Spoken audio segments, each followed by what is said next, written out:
د خدای محبوب د زمون غم خور د مجتبا مصطفی.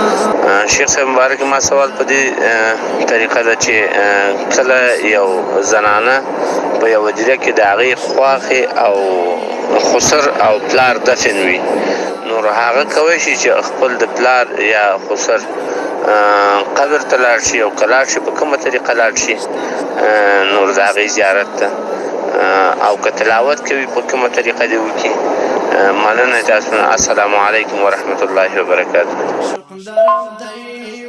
وعلیکم السلام ورحمت الله. د قدر وړه زنانه په هدیرو باندې بندې دي، د پلار خسر مور هېچا قبر ته نشي تللی، او طریقه دا چې همته کور کې د تلاوت کې ثواب دې ورپسې وربخي، نفل لمونځ دې کې ثواب دې وربخي، صدقه دې کې ثواب دې وربخي.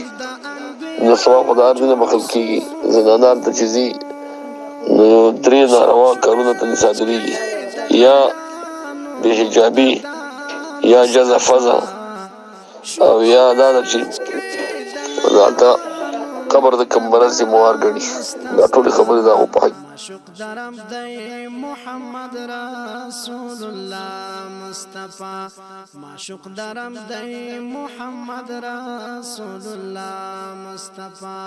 د خدای محبوب دی زمون غم خور دی مجتبا مصطفی.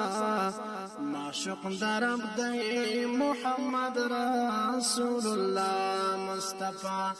معشوق